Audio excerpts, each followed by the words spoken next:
Desert? Does something like that really exist? No, even if it did, it wouldn't really be ice anymore, would it? Hmm. Ice that didn't melt in the desert.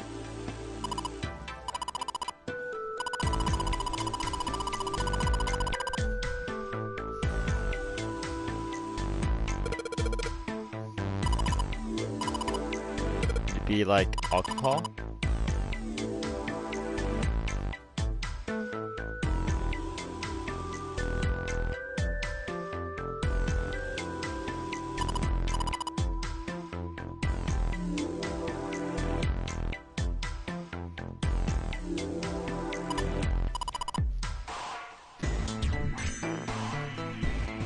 Okay, is there something in that?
Hey, Junpei, you got a minute? Hmm? Here, take this. A bookmark? What is this for?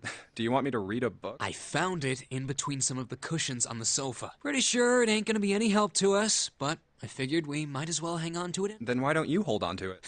You know what I hate most in the world? I got 4 things: hope, faith, love, and luck. You hate hope, faith, love, Hope, and luck? faith, love, and luck? Damn straight. And you hate these things? Yeah, you got a problem with that? Not really, but what does a bookmark have to do with any of that? Well, see, each leaf on the four-leaf clover has a meaning to it, okay? And that meaning is pretty much those 4 words. It's like flower language. Well, I guess it's not a flower, is it? So, leaf language, I guess? Yeah, you could call them leaf words. Leaf words. Hope, faith, love, and luck. The meaning of the leaves on a 4-leaf clover. So, yeah, I want you just touching it gives me the creeps. Take the damn thing, all right? Here. All right, sure. I'll take it. Oh, man, I feel a lot better now. That thing was a real pain, you know? Do you really hate those 4 words that much? Yeah, well, they can all betray you, you know? Hope, faith, love, even your destiny. Well, that's not my only reason. What? That's not the only reason I hate the 4-leaf clover. I just can't bring myself to like the number 4. What, worried about the 4 horsemen? Nah, come on, man. That's just silly. Maybe back in the Dark Ages, that kind of crap scared people. This is the 21st century, and I'm a 21st century guy. I'm a little insulted. Then why do you hate 4 so much? 'Cause it's a half-ass number. Not the best or the worst. That's why. It's a way better last place, right? At least it's not some lame-ass middle number. What are you... You play? play?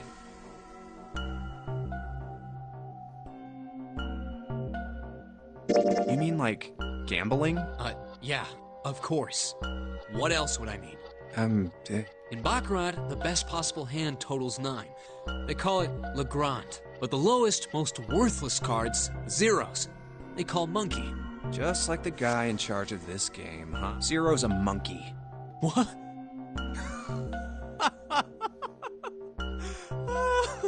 Oh man, you're totally right. The guy who trapped us in here sure is one hell of a monkey. You know, if you think about it, the nonary game is really a lot like Baccarat. Of course, it doesn't use any of that stupid digital root junk. You just drop the tens digit, and that's it. Still, it does have the same idea of your final number needing to be a single digit. Oh, yeah, I guess you got a point. And in both games, whoever has 9 wins. The person who makes 9 wins? Wait, did you forget already? Don't you remember what Zero said? It is hidden, but an exit can be found. Seek a way out. Seek a door that carries a 9. So, if we want to get off this boat, we have to make a team whose numbers have the digital root of 9. And only the people in that team are going to make it out alive. Of course. That's why it's called the nonary game. What? Huh? You don't know. Nonary means something derived from 9 or base 9. It's derived from the Latin prefix nona, which means 9. While we're at it, the prefix for 1 is uni. You know, like the unicorn, the horse with 1 horn. 2 is bi, like binary. Binary means composed of 2 parts. 3 is tri. I'm sure you've heard that one plenty. Like trio, triple, and triangle. After that, you have quart, quinti, sext, septum, and so on. And of course, the prefix for 8 is octo, like octopus. It's called that because it has 8 legs.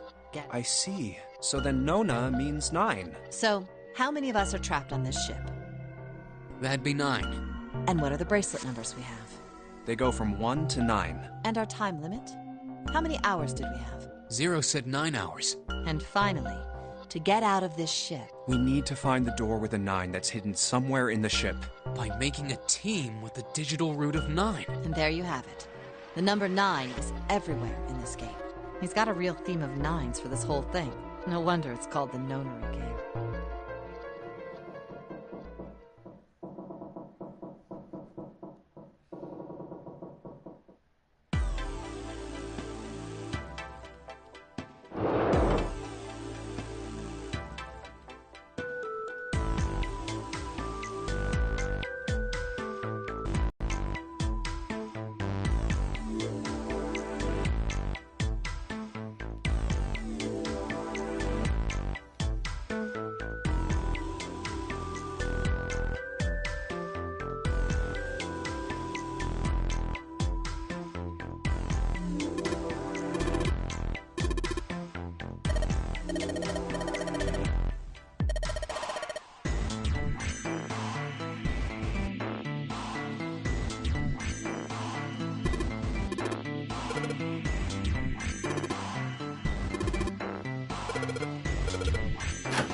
gotta do some, I gotta do this way.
Pretty sure I wouldn't let you do that earlier.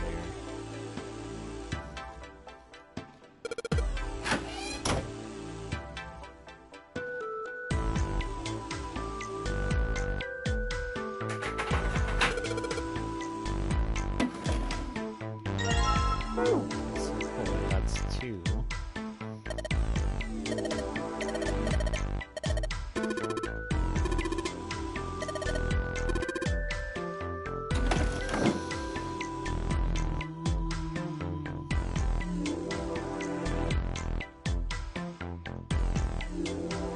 Is there a bathroom in this room?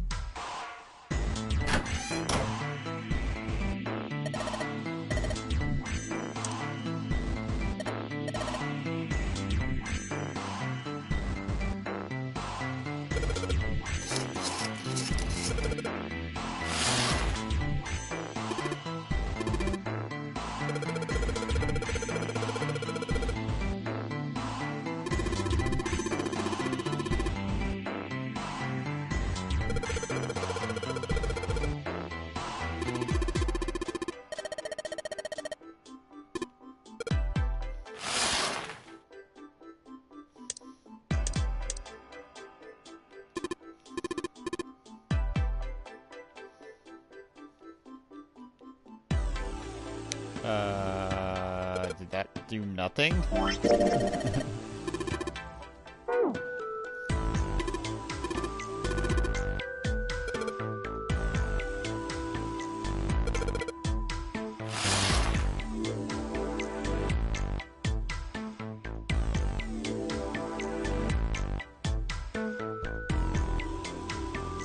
Fifth from the top, third on the right. The tile fifth from the top, third on the right.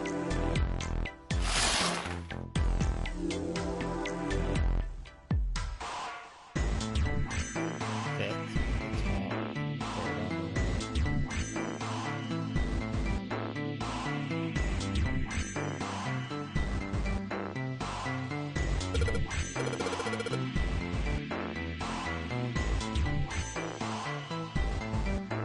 The other bathroom.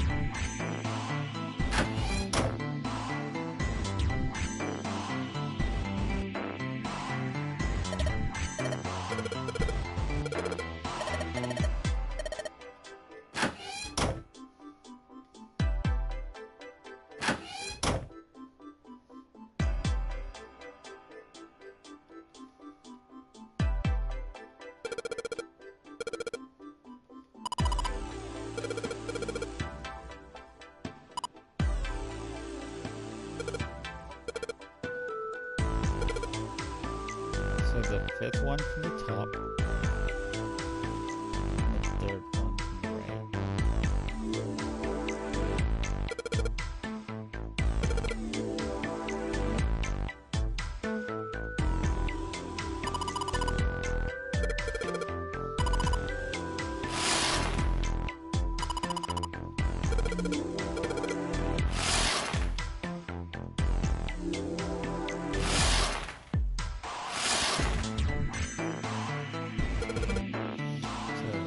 Fifth one from the top.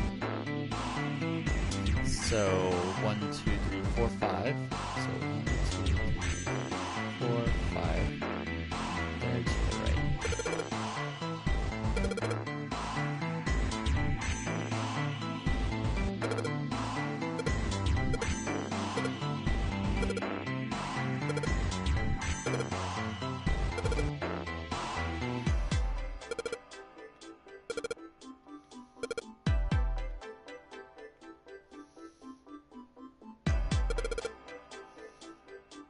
Yeah, okay, so top right, third one from the right. That makes no sense. Okay, so the fifth from the top and the third one on the right. So if I went left, because, you know, Japanese people read right to left. That's a translation issue.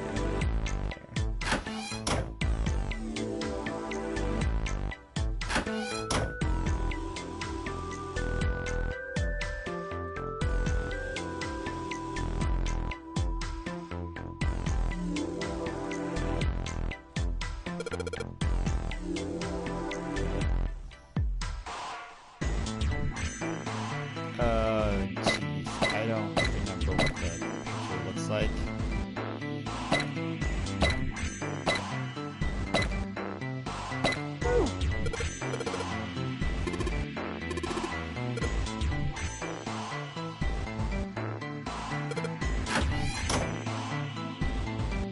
It looks like a peacock, or maybe a horse. But yeah, it's definitely got like the dome head over here. And it's got like a cross, maybe a sword on the ground.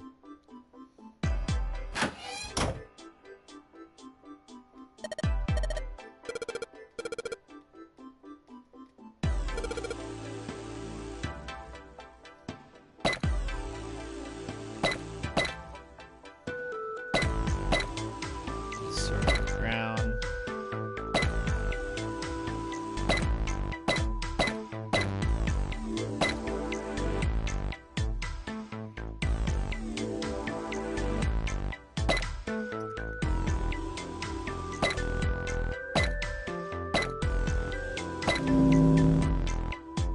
Yeah. I did it.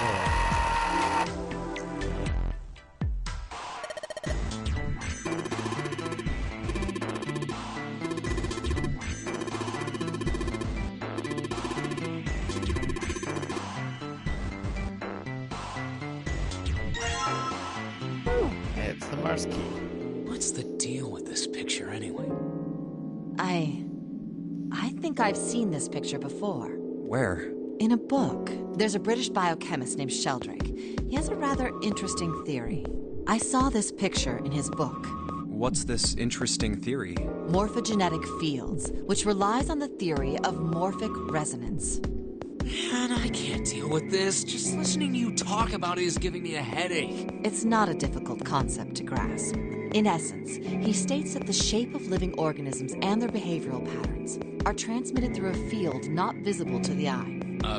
What part of that isn't difficult? All right, how about Transferring this? information. Theory of the telepathic mechanism. Telepathy?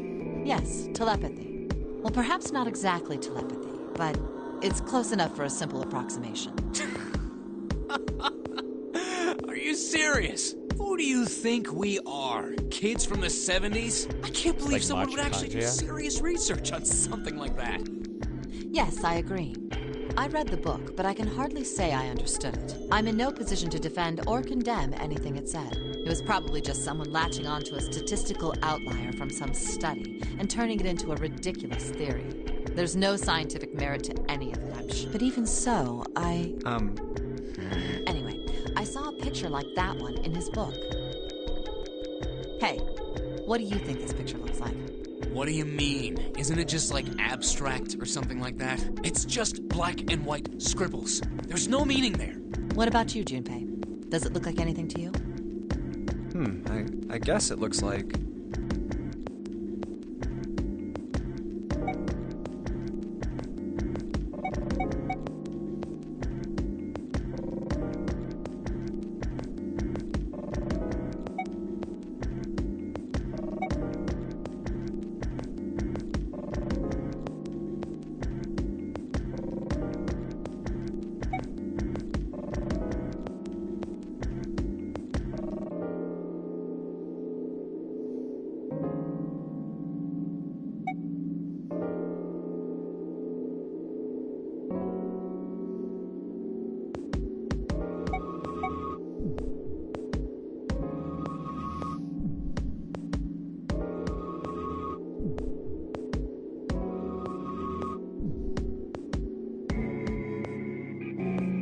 A small boat floating in a lake?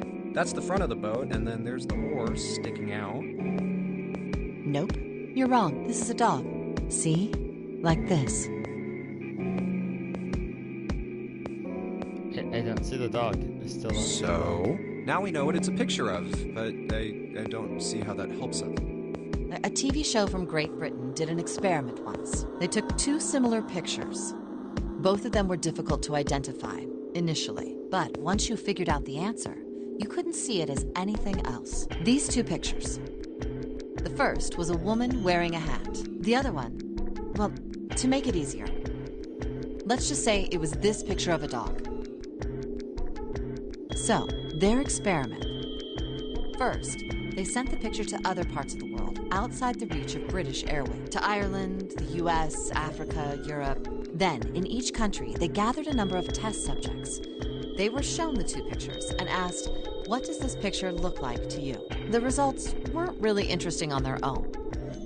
9.2% of the people saw the lady in the lady picture. 3.9% saw the dog in the dog picture. Then, 2 days later, they aired a new program on their show. During the 30-minute show, they broadcast the dog picture and its solution. The audience was estimated to be 200,000 people. After the broadcast, it was a safe bet that the number of people who knew the solution to the dog picture was at least that many. After another 2 days passed, they gathered more research subjects from areas outside the reach of British TV, and this time, they only found a sample of roughly 850 people. Naturally, none of them had participated in the first test. They were, however, given the same test and the same two pictures. The results were startling. 10% of the people saw the lady in the lady picture. The previous test sat at a 9.2% success rate. The dog picture, however, produced a very different result. The percentage of people able to successfully find the dog. Oh, I see how it's a dog now. As like a little... It went from 3.9% to 6.8% of... So do you understand? Do you realize the significance of this experiment? There was no way the second group could have seen the picture. They lived far away from Britain and couldn't have seen it. But even so, it was only the success rate for the dog picture that went up. Why? How did that happen? Oh, wait, does this have something to do with that field? Or whatever it was that you were talking about? A field not visible to the eye. So, if more people know the answer, then that information will pass through the field. Huh. Psych! I was just... Well, I mean, the things I just told you about are true.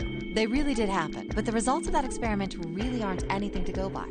They could have easily falsified them. In the end, I'm sure they were just in it for the ratings. They are a TV... Right!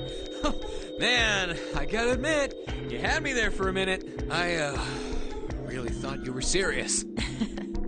Of course not. Like I told you before, I'm sure it's all just pseudoscience. Oh, okay, right. All right, enough nonsense. We've got the key. Word. A field not visible to the naked eye. Morphogenetic field.